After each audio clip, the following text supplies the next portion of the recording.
What's up, everyone? It's Q from Retro Q Game. This is going to be a bit more of a ranty, ragey, uncoherent mess of a video, but I'm just, you know how it is. You get pissed off and you get frustrated and you just want to vent and let loose. So that's basically what this is going to be. So we all know Overwatch's competitive mode has been out for a few weeks now, and the general consensus is it's a mess. And that's pretty much true. While I love Overwatch and I do really enjoy playing it, and in fact they just added a new hero just for free the other day, just Anna. But the fact is, well, what's weird on top of that is they released her in the middle of an existing season. But then again, season one is kind of not supposed to happen as it is. This one was just kind of, well, let's just push it out early and make it shorter. So season one, as we know it, isn't supposed to be season one, but you get the idea.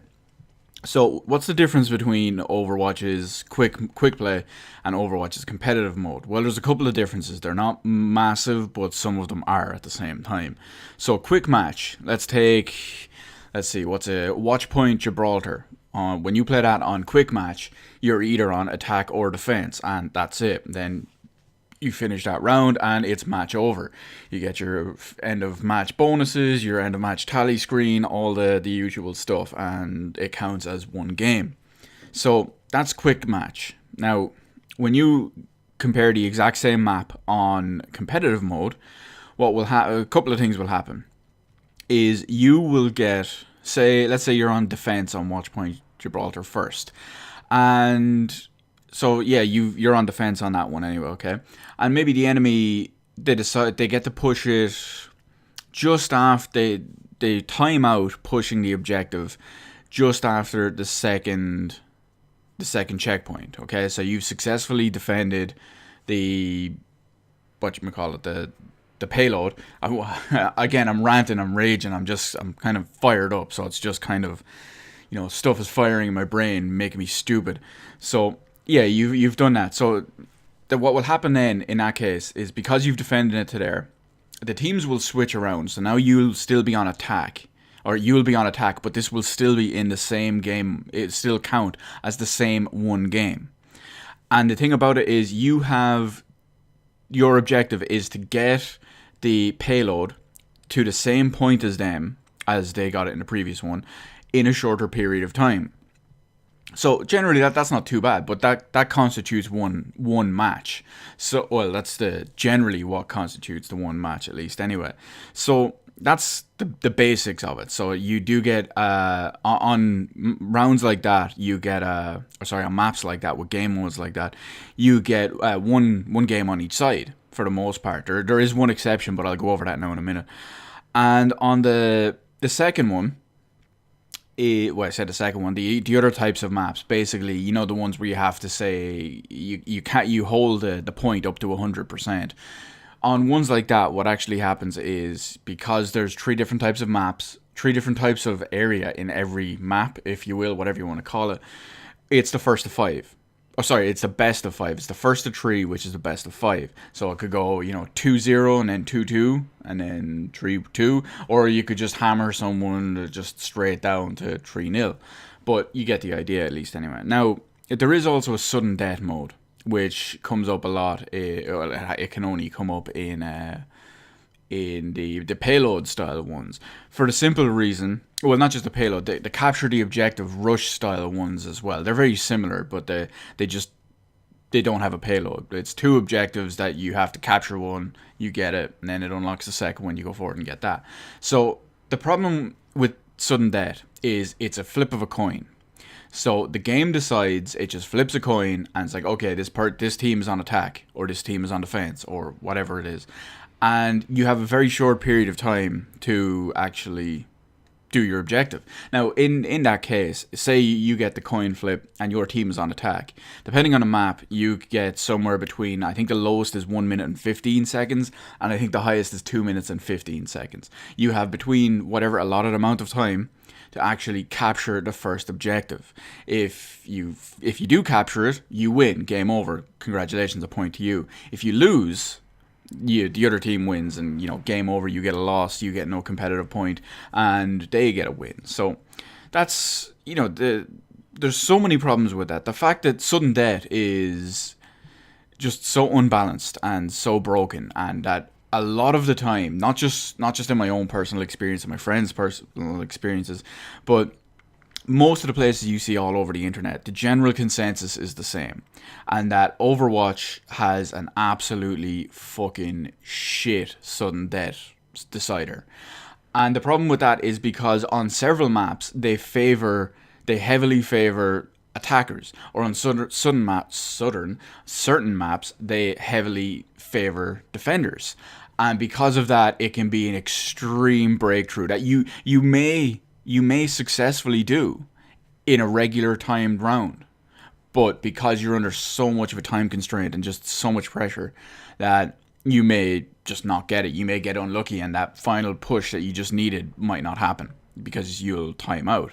So that's a big issue. Now, Blizzard have said that, as I said at the start of the video, Season 1 as we know it was never supposed to exist. It's just because they figured it was done or good enough, which is something I'll get to in a minute, and they thought it was ready, so they pushed it out early, and they can probably pass it off as a beta test or whatever, but there's numerous numbers of issues with this whole thing. Sudden death being one of them. Blizzard have said that.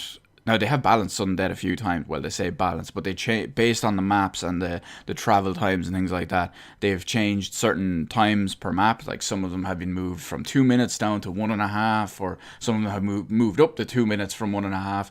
You get the idea. But there's all so many other problems. Now, they have said sudden death is going away in subsequent seasons. Apparently, this is the only season that is going to have sudden death. And I wonder how that's going to work. Are they going to have a tie system? And possibly, maybe they can have win, loss, tie. The problem with that is there's a competitive currency, we'll call it, that's only available during seasons, and they're called competitive points.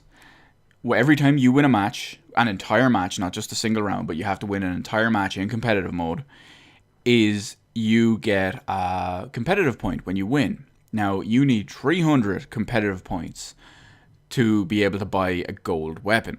And you can buy a gold weapon for whatever character. You could earn 300 points on Ana, and you could buy a gold weapon for Reaper. You could earn, I don't know, like 20 points on several different characters and buy a weapon for someone that you've never used before if you really want. So but the whole problem is, if you get a tie, then no one wins. And fair enough, I could understand if they did, right, every tie you get half a competitive point, so eventually you'll start building up a couple of extras. But the problem is, if they don't do a decent balanced thing like that, there's going to be so many problems. I think that's 12 people who have basically just wasted their time. Now, people will say, oh, but you're still getting your experience. No one gives a fuck about experience anymore. If you're playing competitive mode, right, realistically, the only two things you care about are, one, winning to get your competitive point, not for anything else, except for the other thing I'm going to mention now in a second, but not to get your experience. No one cares about that. I finish a good competitive game, I get like 50, 100 experience. I don't give a fuck. That's just me, But no one cares about that, because all the cosmetic stuff that you're going to get from loot boxes, that's all going to come naturally anyway. But if you're working for timed competitive points, there's only a certain amount of time that you can actually get these. And Blizzard have not said, anywhere that I can find, that if you do not have 300 points by the end of the season. I cannot find if you lose all these points, if you get all these points wiped or you have to re-earn them or whatever. I can't find it anywhere. Blizzard, as far as I know and can find at least, haven't commented on that and won't confirm either way.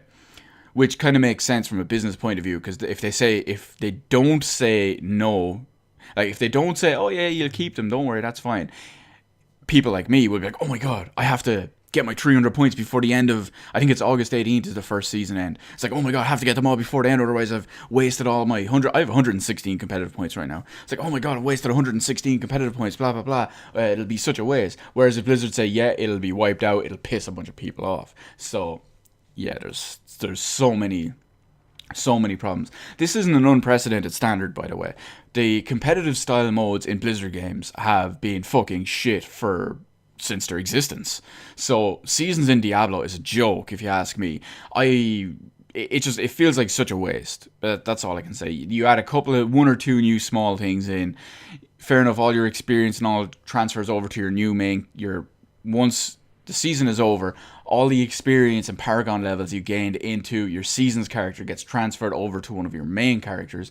But at the same time, you could have spent all that time actually using the main character on higher level stuff for higher level experience and higher level rewards. I just don't see it as that. The StarCraft 2 ladder is a mess. It's basically unsalvageable. It was patched about a week ago. I'm not sure how it fares after the patch, but the whole ladder system was just a wreck. I've never played Hearthstone, but I'm told that Hearthstone and the competitive mode in Hearthstone is just a wreck. I know I've said wreck a few times now, but it's just unsalvageable, and it's given up on, from what I understand. It's the same with Heroes of the Storm. I hear as well. It's supposed to just be a lost cause that Blizzard just said, oh no, it's fine. It's fine. It's fine. But apparently it's just a fucking joke. So Blizzard have a history of fucking up stuff like this anyway, and that brings me back to the very last point that I just want to talk about, which is something that pisses everyone, absolutely everyone off. And Blizzard have addressed this a few times. They've tried to balance it and it still doesn't make sense to anyone. It's still absolutely fucking shit. So before I get into that, I'm going to lead into one other thing as well. Is if you have, since Overwatch is naturally 6-on-6, if you have someone leave before the game properly starts, the game will shut down and end. If someone leaves after the game starts, you can't leave for the next 1 minute, the next 60 seconds. Otherwise, it'll just be counted as a regular leaving, in which case you will get tallied up with a loss. You will lose a shitload of your competitive rank experience, not just a regular experience, your actual competitive rank. And if you leave too many games in quick succession or over a small period of time, you actually start getting suspended from competitive mode. And whenever you do, the time goes up. Say the first time you might get suspended for 10 minutes, then half an hour, then an hour and a half, then 4 hours or something like that. Apparently if you do it too much, it will eventually lead up to a permanent ban from competitive mode. So that's the whole competitive mode leaving thing anyway. So after a minute, if that person hasn't rejoined, because if you leave a competitive match, you cannot join another competitive match until the existing one you were in is already finished. So it does give you the option to rejoin it. But at that point, you've already been gone for, I don't know, maybe 60 seconds, maybe more. That's enough time for your team to get ruffle stomped as it is. So there's a big issue there. If you do leave after the minute, after 60 seconds, the screen will change and it will tell you that you can leave. You won't get the suspension. You won't get any credit marked against you towards the suspension. You will still lose competitive rank and you will still suffer a loss. So that's a big issue. So people have almost no incentive to stick around if someone leaves, because you're getting a loss either way. Now I know it can be abused, but either way, it's 9 times out of 10 kind of thing here, So you can, it could be abused, and people who do stay get savaged. People who leave get savaged. Now, let me rephrase that. People who leave after the first guy still get savaged as well. Now, as far as I understand, the first person to leave does get the bigger penalty of the entire thing. But still. Now, that brings me to the actual point I was getting to. As Blizzard have mentioned a few times, and they've tried to balance it as well, but it's still just a fucking disaster, is whenever you finish a competitive match, be it win or loss, you either gain or lose competitive rank. Obviously, no matter how good you do, if your team loses the match, you lose competitive rank. And it can be so fucked up. And there's what they call the calculations and all for it can make zero sense. I was in a game the other day where when it takes the average of your team. So basically, I think my team was 54 and the other team was 56. So they were whatever the exact levels were, they were 2 levels. Their average was 2 levels above us. So we were technically counted as the underdog. So the underdog bonus basically means if you lose, in theory, you should not lose as much points because you're not favored to win as it is. Whereas if you do win, you gain significantly more points than you usually would have, because the odds are stacked against you. So, you've overcome those odds, and you get a bigger bonus because of it. So, like I said, we were the underdogs by 2 entire levels for the team average. When I lost that game, I lost nearly 2 whole levels. I lost like 1 whole level and 80% of the next one. It was just ridiculous. Now, fair enough, that's the only ever time I've seen that happen. So, the only ever time I've seen it lose so much. Usually, you will lose like 80% of a level or an entire level. And then you will win an underdog match and get 20% of a level. It's ridiculous. And the fact is, it's so fucking unbalanced. And even when other people on your team leave and other people on the enemy team leave or whatever it is, there's no consistency. Blizzard have tried to say there's consistency and it's all skill based and there's a whole formula and all for it as well. But I know, sure, you could say this is anecdotal evidence, but I mean, there's thousands of people giving their accounts of it, and there's almost nothing that is coherent and just consistent. It's fucking ridiculous, and they really need to step their game up. Overwatch is fantastic. It's a great game. I love it so much. It just came out of nowhere. It's blown the entire world away. It's just come out of nowhere, and essentially, because I know just before the game came out, just until then, I had no interest and I thought it looked awful. But there was a lot of people the same way as well. In work, there was minimal amount of pre-orders, but there was so much in-store hype, if you will, but GameStop try to hype up fucking everything as it goes. So, and then we sold out. We sold out on like day one, and every time we'd get more back in, we sold out by the end of the day, and we just could not keep them in for the longest time. So you get the idea, Blizzard has this IP and this property, and it's doing really well, but they're just fucking it up so much. They made a big deal out of competitive mode, and now it's just a fucking wreck, and they're not helping whatsoever. They're trying, I'll give them that. They're not trying. Maybe they're trying very hard. They're not trying very well. That's all I'll say. They seem to have no grasp of it as well. Another thing that I did mention at the start of the video that has like a side point here is the fact that they introduced a new character in the middle of a competitive season, and they've rebalanced a couple of characters in the middle of a competitive season is a fucking load of horseshit as well. I don't think that should happen at all. Now, I realize Season 1 was technically never supposed to exist, but still, I just think it's bullshit, because it changes a big dynamic. There's supposed to be like a 2-week period between every season, if I remember right. It's supposed to be like 2.5 months on, 2 weeks off, 2.5 months on, 2 weeks off. All the balancing, all the new additions and adding new stuff, that should all be done in the middle of there, because just throwing it into the mix. Because a big thing now lately is when Ana was released the other night as well. That patch came out. We all restarted our game just to download the patch.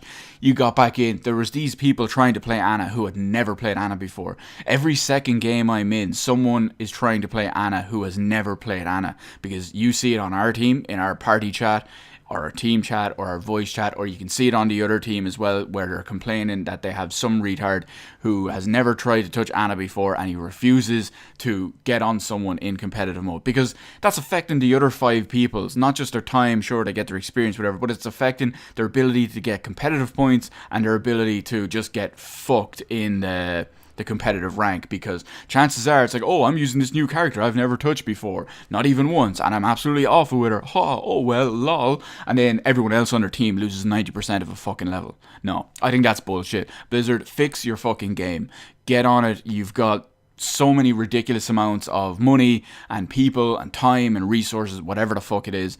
Get it done. Overwatch is fantastic. Make it the game it should be. And I hate to borrow a line from May, but fuck it, she wants to build a great wall and make Overwatch make Overwatch amazing again, simply because it's the game it deserves to be. I'm going to keep it short, keep the outro short. Let me know anything relating to Overwatch or competitive mode in the comments section below. Hit the like button, hit the subscribe button. You can follow me on Twitter, details in the description below as well. Thank you for watching. I will see you on the rest of the videos in my channel while I go and rage fucking something the shit out of Overwatch.